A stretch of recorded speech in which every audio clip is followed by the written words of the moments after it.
अगर इंडिया में भक्ति और भगवान की बात चल रही हो और संत कबीर जी की बात ना आए, उनके दोहे और उनकी भक्ति का वर्णन ना किया जाए, तो ये कुछ बात अधूरी ही लगती है। अगर संत कबीर जी के जीवन को देखा जाए तो ऐसा लगता है कि वो न सिर्फ संत थे बल्कि साक्षात परमेश्वर ही हम जैसे लोगों को तारने के लिए देह धार कर प्रकट हुए थे, जिन्होंने अपनी भक्ति और अपने दोहों के माध्यम से दुनिया में सद्भक्ति का प्रचार किया, लोगों को झूठे पाखंडों, आडंबरों आदि से हटाया। उनकी भक्ति का तेज ऐसा था, हर कोई उनकी ओर आकर्षित हो जाता था और उन्होंने बहुत सारे ऐसे चमत्कार किए जो उन्होंने अपने आप को कोई परमात्मा या दैवीय पुरुष साबित करने के लिए नहीं और ना ही झूठा ढोंग और आडंबर करने के लिए, बल्कि दुनिया में अच्छाई का प्रचार करने के लिए किए।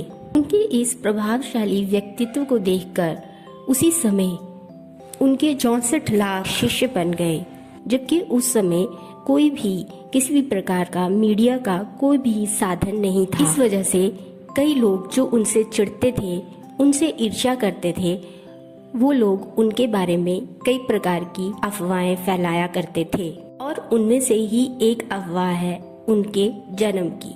उनके जन्म को लेकर बहुत सारी अफवाहें फैलाई गई हैं। हम आपको उनके जीवन की एक प्रामाणिक कथा बताते हैं जो कि सच है। परमेश्वर कबीर जी ने कहा है, ना मेरा गर्भ बसेरा ना मेरे घर दासी, दुल्हा का मैं पुत्र कहाया, जगत करे मेरी हासी। सन 1398 में ज्येष्ठ मास की पूर्णिमा वाले दिन स्वामी अष्टानंद जी, जो कि स्वामी रामानंद जी के शिष्य थे, लहर तारा तालाब के किनारे अपनी भक्ति में लीन थे। ब्रह्म मुहूर्त का समय था। अचानक उन्होंने आकाश में एक बहुत ही तीव्र प्रकाश देखा। वो प्रकाश इतना ज्यादा था कि उनको आंखें खोल पाना संभव नहीं हो पा रहा था। फिर भी आंखों को चौंधा देने वाली उस रोशनी में उन्होंने देखा कि उसमें से एक बहुत तीव्र प्रकाश आसमान से आया और लहर तारा तालाब के एक कोने में एक कमल के फूल पर जाकर सिमट गया और उसके बाद उसमें एक छोटे से बच्चे की आकृति दिखाई दी। ऐसा देखने के बाद वो तुरंत अपने गुरुजी के पास गए और उनसे इसका कारण पूछा, तो उन्होंने बताया कि ऐसा तब होता है जब बहुत ही महान भक्त आत्मा इस दुनिया में अवतरित होती है।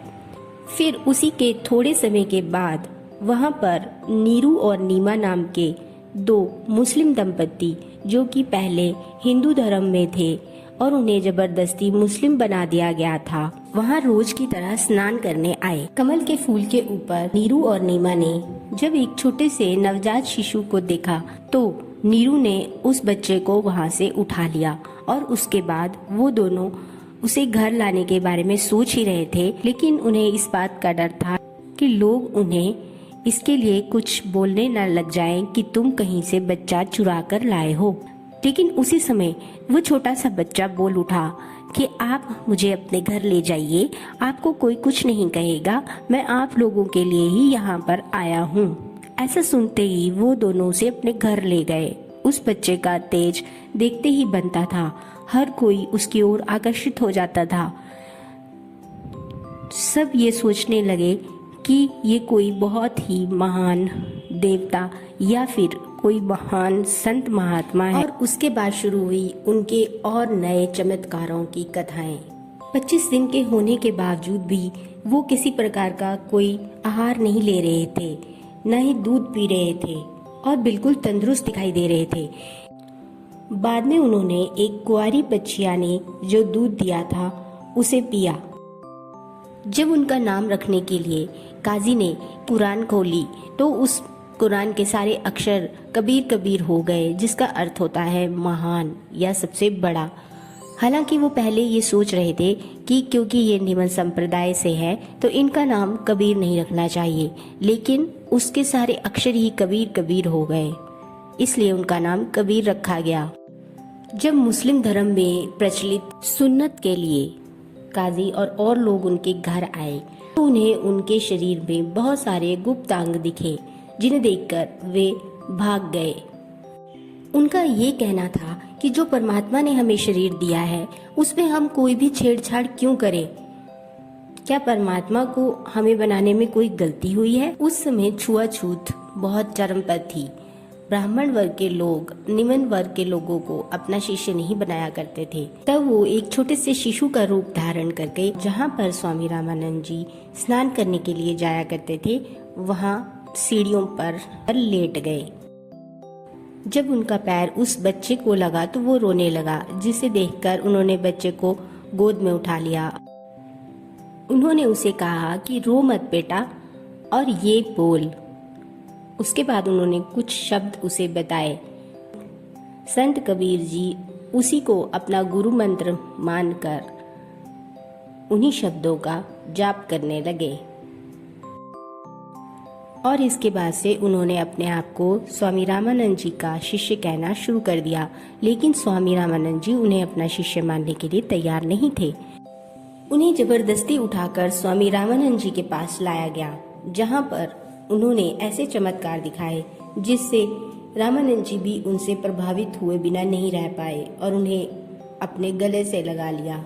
एक बार दिल्ली के सम्राट सिकंदर लोदी ने स्वामी रामानंद जी की गर्दन काट दी। उसके बाद संत कबीर जी ने उन्हें पुनर्जीवित कर दिया। एक बार सिकंदर लोदी ने एक गर्भवती गाय को तलवार से काटकर 2 हिस्सों में बांट दिया। तब परमेश्वर कबीर जी ने उसे पुनर्जीवित कर दिया उसके बच्चे के साथ और उसके बाद बाल्टी रखकर दूध दुहा और फिर कहा, अपनी अम्मा है तापर छुरी नंबाही, गरीब दास घृत दूध कू सभी आत्म खाही। ये गरीब दास जी के ग्रंथ में लिखा है। उन्होंने एक मृत बालक और शेख तकी की मरी हुई बेटी को भी पुनर्जीवित कर दिया तो लोग कहने लगे कमाल हो गया, कमाल हो गया। इस वजह से उन दोनों का नाम कमाल और कमाली रखा गया। संत कबीर जी का कोई विवाह नहीं हुआ था। एक बार एक जगह सत्संग हो रहा था। वहाँ पर जो लोग सत्संग कर रहे थे वो बड़ी अच्छी अच्छी बातें वहाँ बता रहे थे, लेकिन जब भंडारे की बारी आई तो उन्होंने एक अजीब सी शर्त रख दी। उन्होंने कहा कि जो लोग संस्कृत में 4 श्लोक सुनाएंगे उन्हें अलग भंडारे में बिठाया जाएगा और जो नहीं सुनाएंगे उन्हें अलग भंडारे में बैठना होगा।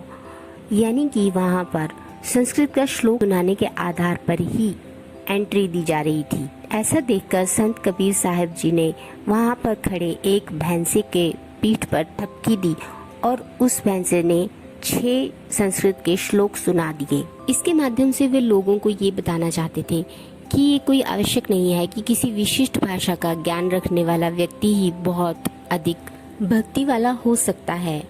उनकी प्रतिष्ठा बढ़ती देखकर कई लोग उनसे ईर्ष्या करने लगे। उनमें से एक थे शेख तकी। वो और उनसे ईर्ष्या करने वाले और कई लोग उनके खिलाफ कोई ना कोई षड्यंत्र रचते ही रहते थे। एक बार उन्होंने ये झूठी अफवाह फैला दी कि कबीर 3 दिन का भंडारा करेगा, जिसमें वो सबको खाने के लिए कई प्रकार के पकवान तो देगा ही देगा, उसके साथ साथ एक सोने की मोहर और दोहर भी देगा। दूर दूर के लोगों को इसका निमंत्रण दे दिया गया। हालांकि उन्होंने ये सोचा था कि इससे कबीर जी की प्रतिष्ठा को नुकसान पहुंचाएंगे, लेकिन इसके विपरीत हुआ। उन्होंने सभी लोगों को भोजन भी कराया और सोने की मोहर और दोहर भी भेंट की। लोगों ने देखा कि एक व्यक्ति बहुत सारे लोगों के साथ लंगर की पूरी व्यवस्था का सामान लेकर आया और उसके बाद वो परमात्मा कबीर जी में ही समा गया। संत कबीर जी को मारने की कई कुचेष्टाएं की गई।